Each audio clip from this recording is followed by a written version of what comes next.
할렐루야, 반갑습니다. 오늘은 하나님은 정말 나에게 힘이 되시는가? 라는 제목을 가지고 사무엘상 30장 1절에서 6절의 말씀을 중심으로 오늘 말씀을 나누고자 합니다. 2020년 11월 기준으로 해서 대한민국 자살률 통계가 나왔습니다. 2019년 한 해 동안 우리나라 국민의 자살 수는 13,799명입니다. 이것은 OECD 국가 중에 1위입니다. 자살이라는 걸 생각할 때마다 마음이 아픕니다. 얼마나 힘들고 외로웠으면 목숨을 포기할까. 그래서 요즘은 자살을 예방 프로그램을 많이 합니다. 그리고 자살 예방 센터도 많이 있고 자살 예방 상담 전화도 많이 있습니다. 그런 교육들도 많이 하고 있습니다. 제가 오늘 말씀드리려고 하는 것은 자살이 아니라 이런 극단적인 선택을 하는 많은 사람들 중에는 그리스도인들도 포함되어 있다는 것입니다. 그래서 오늘 제가 나누고자 하는 말씀은 정말 하나님을 믿는다는 것이 오늘날 우리 크리스찬들에게 얼마나 힘이 되고 있는가를 생각해 보고자 하는 것입니다. 여러분, 내가 하나님을 믿는다는 것, 내가 오늘 교회를 다닌다는 것이 이 사실이 그 다른 어떤 것보다 내가 살아가는데 현실적인 도움이 되고 있는가를 생각해 보려는 것입니다. 여러분 어떠십니까? 여러분들은 어떠십니까? 예배를 드리는 것이 내가 믿음을 가지고 있다는 것이 그리고 하나님의 자녀라는 것이 하나님을 부른다는 것이 하나님을 믿는다는 것이 과연 여러분들의 삶에 얼마나 도움이 되고 있습니까? 내가 아픔이 있고 어려움이 있고 힘들어할 때 교회를 다녀오면 예배를 드리고 나면 마음의 위로가 되시고 평안이 오십니까? 아니면 남모를 고민이 있을 때 하나님을 생각하면 그 고민에 대한 담대함이 생기십니까? 다윗은 사울왕에게 쫓겨서 생활하다가 마침내 이런 생각을 하게 됩니다. 사무엘상 27장 1절에 보면 다윗이 그 마음에 생각하기를 내가 후일에는 사울의 손에 붙잡히리니 블레셋 사람들의 땅으로 피하여 들어가는 것이 좋으리로다. 사울이 이스라엘 온 영토 내에서 다시 나를 찾다가 단념하리니 내가 그의 손에서 벗어나리라 하고 다윗이 일어나 함께 있는 사람 600명과 더불어 가드왕 마옥의 아들 아기스에게로 건너가니라. 이렇게 말씀이 되어 있습니다. 다윗이 사울왕에게 쫓기다 그가 선택한 것이 예루살렘 땅을 벗어나서 유다 땅을 벗어나서 블레셋 땅으로 피하는 것이었습니다. 거기에 가면 사울왕이 쫓지 않을 것이다 라는 생각으로 피한 것입니다. 그래서 다윗은 블레셋으로 넘어와서 시글락이라는 마을에 정착하고 살게 됩니다. 그런데 어느 날 오늘 본문 1절에 보니까 아말렉 족속들이 다윗과 그 600명의 장정들이 없는 틈을 타서 시글락을 침노하게 됩니다. 그래서 이 아말렉 족속들이 아내와 자녀들을 사로잡아가는 일이 벌어졌습니다. 이에 격분한 사람들이 오늘 성경에 보니까 다윗을 돌로 쳐 죽이려고 했다는 겁니다. 얼마나 절망스럽고 얼마나 화가 나고 얼마나 답답하면 얼마나 다급하면 이 다윗을 돌로 쳐 죽이려고 하겠습니까? 이 지도자 잘못이라는 것입니다. 6절에 보면 다윗이 이런 일 때문에 크게 다급하였다고 성경은 기록하고 있습니다. 왜냐하면 정말 돌에 맞아 죽게 생겼기 때문입니다. 이런 다급한 순간에 갑자기 다윗이 힘을 내고 용기를 냈다는 것입니다. 어떻게 그럴 수 있었을까? 오늘 본문 6절을 보면 백성들이 자녀들 때문에 마음이 슬퍼서 다윗을 돌로 치자 하니 다윗이 크게 다급하였으나 그의 하나님 여호와를 힘입고 용기를 얻었더라. 이렇게 기록되어 있습니다. 다윗이 그 다급한 순간에 힘을 얻고 용기를 낼 수 있었던 것은 그의 하나님 여호와 때문이었다는 것입니다. 하나님 때문이었다는 것입니다. 하나님으로 말미암아 스스로 힘을 내고 스스로 용기를 낼 수 있었다는 것입니다. 여러분, 오늘 우리들이 생각하고자 하는 것이 바로 이것입니다. 오늘 우리들도 다윗처럼 다급한 순간에 내가 하나님을 믿는다는 것, 이것이 과연 나에게 힘을 주고 있는가 하는 것입니다. 연세가 많으신 노 여전도사님이 계셨습니다. 남편분은 오래전에 돌아가셨고 이분에게는 따님이 한 분 계신데 이 따님조차도 몹쓸 병에 걸려서 이제 그 생이 다하게 되었습니다. 무남 동료 하나만 보고 이 전도사님이 살아왔는데 이 따님도 이렇게 어려운 처지에 놓이게 된 것입니다. 이제 딸이 죽음의 기로에 서 있습니다. 그래서 이 전도사님은 가슴을 치고 철회와 금식을 밥 먹듯이 했습니다. 그러나 하나님은 그 딸의 생명을 거두시려는지 가슴만 먹먹하기 따름입니다. 교우들이 임종 예배를 드리려 모였습니다. 갑자기 딸의 고개가 옆으로 쓰러집니다. 그 어머니 전도사님이 너무 다급하여 딸의 뺨을 치면서 얘기합니다. 얘야 정신 차려라. 저기 있는 3살배기 네 아들은 어떻게 하려고 죽으려고 하느냐 하면서 이 어머니 전도사님은 딸에게 소리를 지르고 딸의 뺨을 치는 것입니다. 이 딸이 잠시 고개를 잡는 듯 합니다. 그리고 감고 있는 눈도 슬며시 뜨면서 입가에 엷은 미소를 띠고 그 어머님을 향해 이렇게 말합니다. 하나님이 계시잖아요. 하나님이 키우실 겁니다. 딸은 그 3살배기 아들은 하나님이 키우신다는 것을 말을 남기고 숨을 거두었습니다. 바로 그 순간에 그 어머니의 말 한마디 믿음의 말이 그 3살배기 아이들, 그 3살짜리가 뭘 안다고 그 아이의 마음에 박히기 시작했던 것입니다. 이 아들은 자라면서 힘들고 어려운 일이 있을 때마다, 슬픈 일이 있을 때마다 어머니의 말을 떠올립니다. 어머니가 나를 하나님께 맡겼지. 나는 하나님이 키우시는 아들이야. 이 아들은 성장하면서 어려움이 있을 때마다 이 생각을 합니다. 나는 하나님이 키우신다. 하나님이 나를 도우신다. 하나님이 나에게 역사하신다. 하나님이 나와 함께 하신다. 이 믿음으로 자라기 시작했습니다. 그래서 이 아들은 장성하여서 목회자가 되었고 하나님의 종으로서 사명을 감당하는 삶을 살았던 것입니다.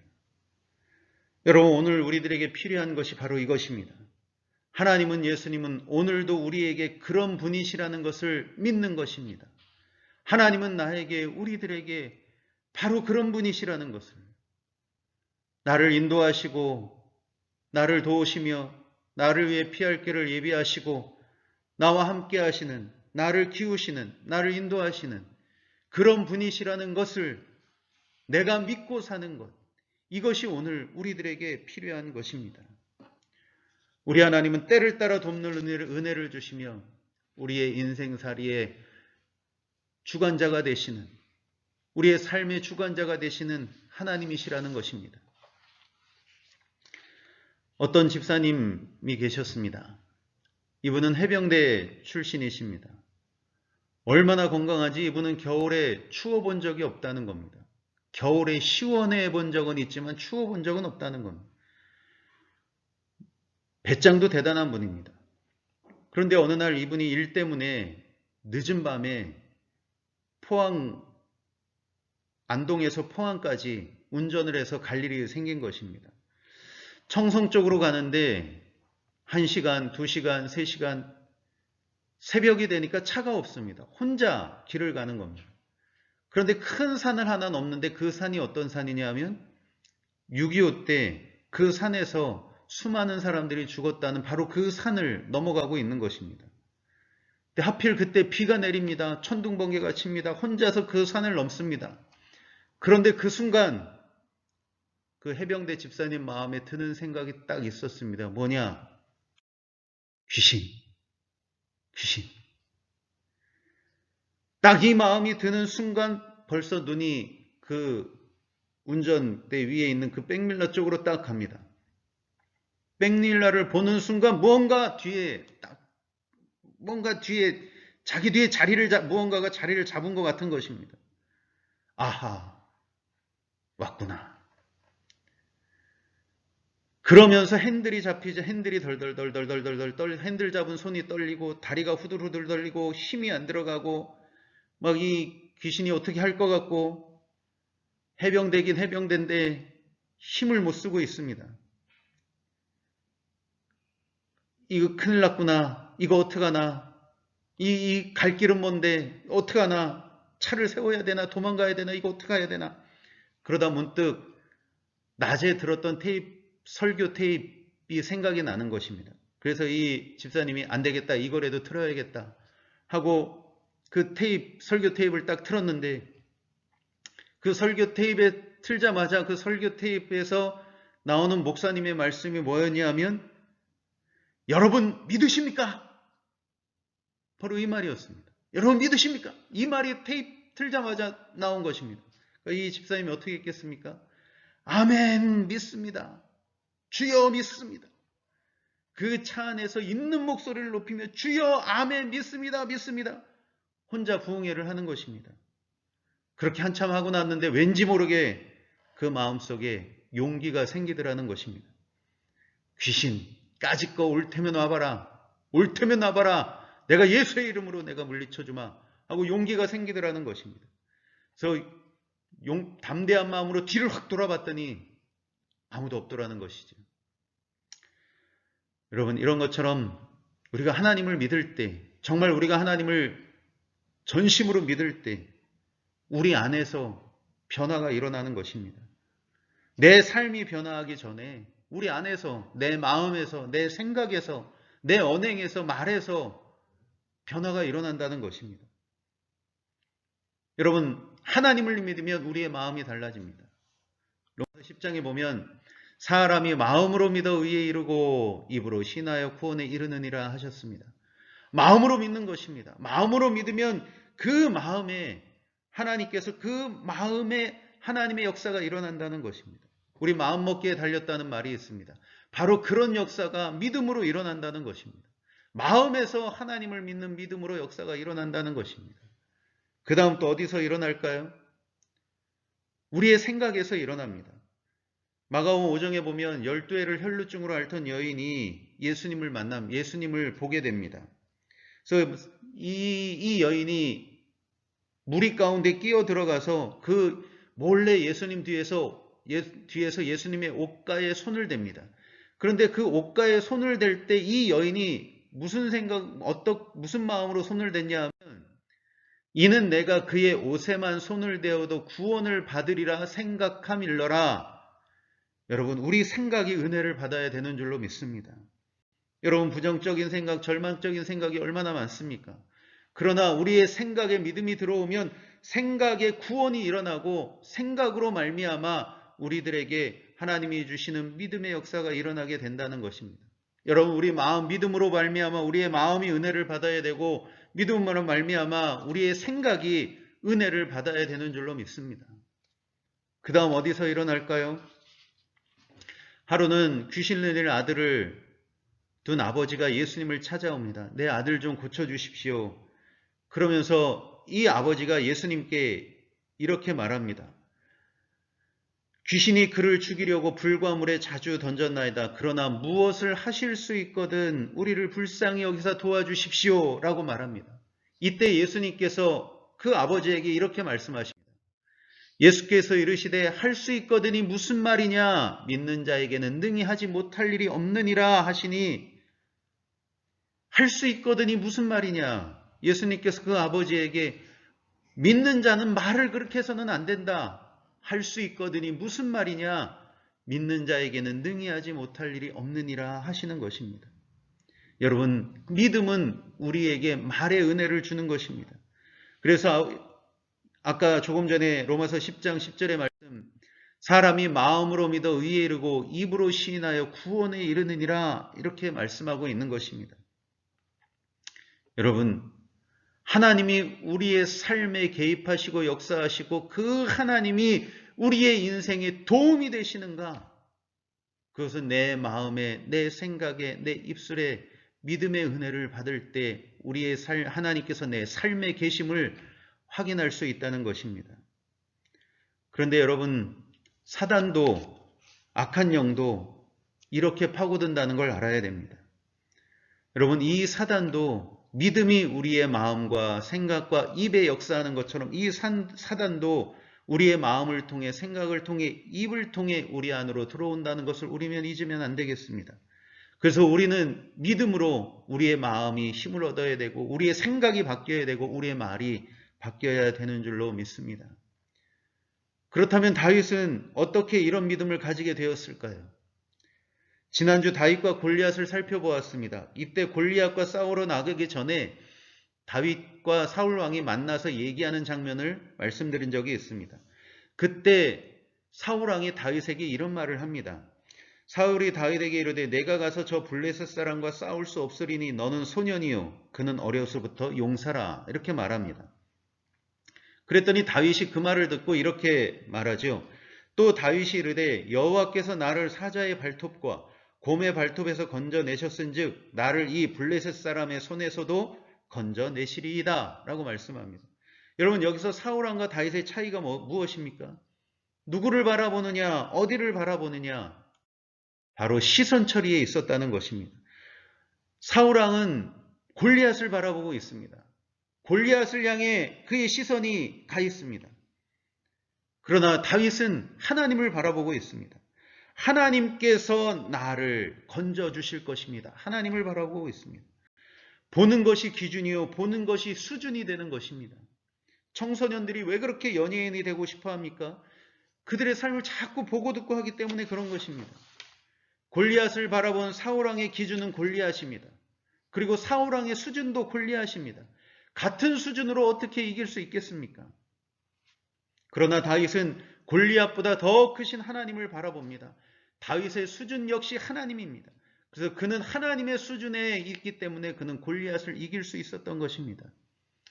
여러분 속담이 있습니다. 새의 눈을 가진 자는 흥하고 벌레의 눈을 가진 자는 망한다 라는 속담이 있습니다. 이게 무슨 말입니까? 보는 것을 달리하라는 말이죠. 보는 것에 따라 사람은 흥할 수도 있고 망할 수도 있다는 것입니다. 오늘 본문의 말씀도 마찬가지입니다. 다윗과 함께한 600명 사건이 일어난 후에 이 사건이 너무나 괴로워서 다윗과 함께한 600명이 울며 불며 난리가 났습니다. 왜 울고 불고 난리가 났습니까? 아말렉이라고 하는 골리앗을 보았기 때문에, 그들이 한 행태를 보았기 때문입니다. 성경에 보면 울 기력이 없도록 소리를 높이 울었다고 그랬습니다. 울 기력이 닿을 때까지 울었다는 겁니다. 나의 의지로 울음을 멈춘 것이 아니라 내 몸이 따라가지 못해서 할 수 없이 울 수가 없어서 울음을 그쳤다는 겁니다. 얼마나 괴롭고 분하고 절망스러우면 그렇겠습니까? 여러분 우리가 큰일을 만났을 때 제일 먼저 하는 일이 무엇입니까? 제일 먼저 나에게서 나오는 반응이 무엇입니까? 바로 우는 일입니다. 울며 슬퍼하며 아파하며 그것이 본능이고 그것이 자연스러운 것이죠. 다윗과 함께 한 600명은 그렇게 울었습니다. 그런데 그 중에 다윗은 울다가 생각합니다. 내가 이렇게 울고 있을 수만은 없지. 그래서 어떻게 합니까? 그가 그때부터 아말렉이라는 골리앗에게서 하나님께로 시선을 옮기기 시작합니다. 그 옛날 골리앗에서 하나님께로 시선을 옮긴 것처럼 지금은 아말렉이라는 골리앗에서 하나님께로 시선을 옮기게 되는 것입니다. 여러분 하나님께로 시선을 옮기는 그 순간 다윗에게 일어난 역사가 무엇이냐? 그의 마음에 힘이 생기고 그의 마음에 용기가 생겨났다는 것입니다. 여러분 우리가 하나님을 바라보는 건 내 삶의 현실에서 하나님께로 내 눈을 내 마음을 향하게 하는 것, 이것이 내 삶에 하나님이 들어오시게 하는 길목이 된다는 것입니다. 그때부터 내 눈이 내 마음이 하나님을 향하는 그때부터 하나님은 우리의 삶에 개입하셔서 내 인생에 동행하시고 내 삶에 영향을 주고 내 삶을 인도하시는 하나님이 되신다는 것입니다. 하나님은 정말 나에게 힘이 되시는가? 나에게 도움이 되시는가?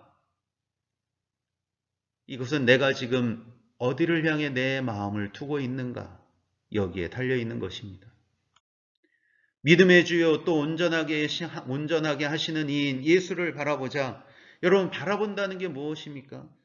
예수님을 생각하고 묵상하고 모든 결론을 예수님께 두는 것이 예수님을 바라보는 것입니다. 예수님이 하신다는 것, 하나님이 하신다는 것을 믿고 예수님께 맡기고 따라가고 그분만을 의지하는 것이 예수님을 바라보는 것입니다. 언젠가 말씀드린 적이 있습니다. 믿습니까? 했을 때 우리는 지금의 내 형편을, 지금의 내 모습을 생각하면 믿습니까? 했을 때 아멘이 잘 안 나옵니다. 그러나 믿습니까? 했을 때 지금의 내 상황이나 내 모습이나 내 형편이 아니라 믿습니까? 했을 때 주님을 먼저 생각하면, 내 사정이나 형편보다 주님을 먼저 생각하면 아멘이 나올 수 있는 것입니다. 간신이라도 아멘이 나오게 되는 것입니다. 왜냐? 예수님을 먼저 생각했기 때문입니다. 더군다나 여러분, 오늘 본문의 말씀을 보면 은혜가 있습니다. 어떤 은혜입니까? 오늘 2절 3절을 보면 거기에 있는 젊거나 늙은 여인들은 한 사람도 죽이지 아니하고 다 사로잡고 끌고 자기 길을 갔더라. 다윗과 그의 사람들이 성읍에 이르러 본즉 성읍이 불탔고 자기들의 아내와 자녀들이 사로잡혔는지라. 이렇게 기록하고 있습니다.